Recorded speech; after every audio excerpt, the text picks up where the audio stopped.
Majority Leader. Ask consent to call the time to become meeting. Without objection. I now ask, Mr. President, we move to S-Res 31. The clerk will report. S-Res 31, commemorating the 110th anniversary of the United States Army Nurse Corps. Is there objection to proceeding to the measure? Without objection. Mr. President, I ask unanimous consent the resolution be agreed to, the preamble be agreed to, the motions to reconsider be laid on the table. There be no intervening action or debate, and any statements relating to this matter appear in the record at the appropriate place as if read. Without objection.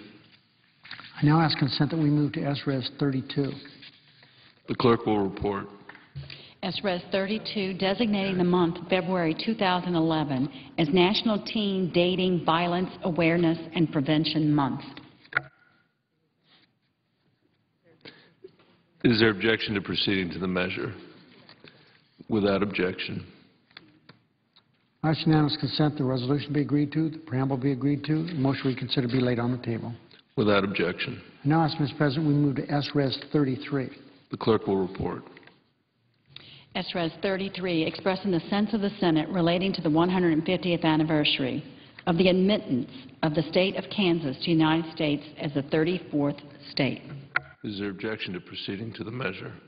Without objection.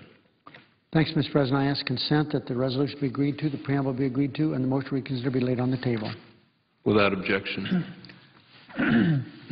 I'm told, Mr. President, S-223, which was introduced earlier today by Senator Rockefeller, is at the desk and now due for its first reading. The clerk will read the title of the bill for the first time. S-223, a bill to modernize the air traffic control system, improve the safety, reliability, and availability of transportation by air in the United States, and so forth, and for other purposes. Mr. President, I object to its second reading. I first of all ask for the second reading, but then object to my own request.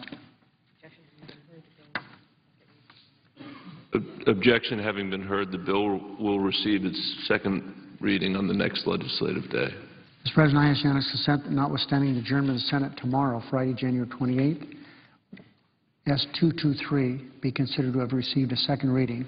Objection made to further proceedings, and the bill placed on the calendar under the provisions of Rule 14. Without objection. Mr. President, this legislation is the FAA authorization bill. Extremely important. We've been trying to do this bill for years. And I hope with what took place here today, we can move to this bill and have a good debate on an extremely important piece of legislation. There is certainly, the vast majority of the United States Senate wants this to get done. Democrats and Republicans. This will greatly aid the nation and the traveling public. This is such an important bill. And we throw the words around jobs bill. This is a jobs bill. At the minimum, Mr. President, this job will create more than 100,000 jobs. It will do it by investing in airport infrastructure and improved aviation technology in every state in the nation. Now, this is a conservative estimate as to how many jobs will be produced. The bill improves air service for rural communities like those in Colorado that are struggling to have air transportation. Mr. President, I can remember Nevada when there was good transportation in Ely and Elko, but now it's very difficult. You have to go to Utah first to get into Nevada. This bill will allow us to work toward changing things like that. It also provides for a passenger Bill of Rights. How many times have people who are listening to us talk here today been frustrated by what happens at an airport? People, well, we won't go into what has happened. We've all had those experiences. We now have the rights of a passenger. That's laid out in this bill. So air travelers, if they are stranded, they have certain rights, maybe a meal, maybe a refund of their ticket. It'll be a Bill of Rights that you don't have to go beg people to talk to you as to what can happen or not happen. And it'll be, frankly, Mr. President, it's better for the airline personnel, that they will know what their rights are, and people will have the ability to know what they have and won't be able to abuse, as they do sometimes, these airline employees. This legislation will help strengthen air safety. There will be enhanced oversight of air carriers, especially in foreign repair stations. We've heard some of the horror stories about these airplanes being repaired in places a long, long ways from where they're used here in the United States, foreign countries. The bill creates a modernized air system that will provide enormous industry and environmental benefits by reducing the rate of fuel burned, as well as reducing noise and fuel emissions. This is really a win-win for the American public. Mr. President, I can remember once I was stranded at an airport in Texas, Dallas. We were pulled up to the gate.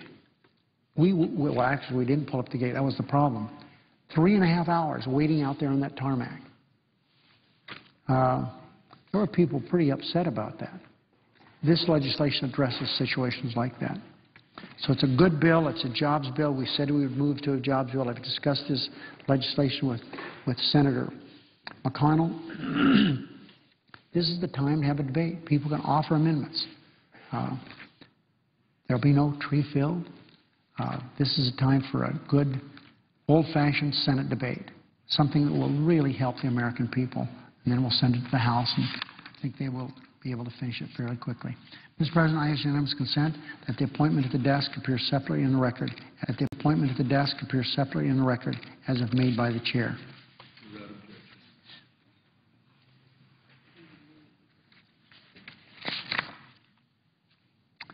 I ask consent that when the Senate completes its business day, it adjourn until 2 p.m. on Monday, January 31st. The following the prayer and pledge, journal proceedings be approved to date. The morning hour be deemed expired. The time for the two leaders be reserved for the use later in the day.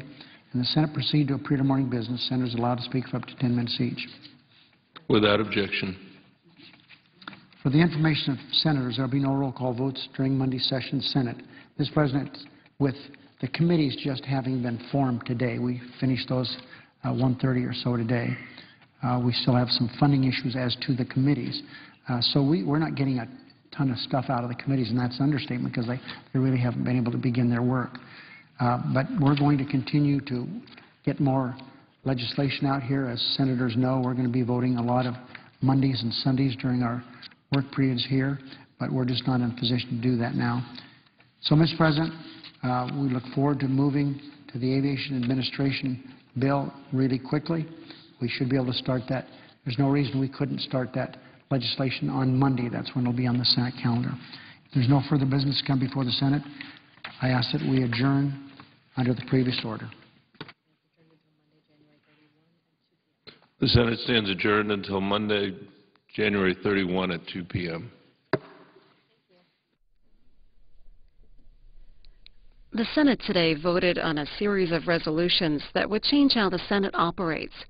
Senators agreed to curtail what's called secret holds when any senator can anonymously block legislation or nominees.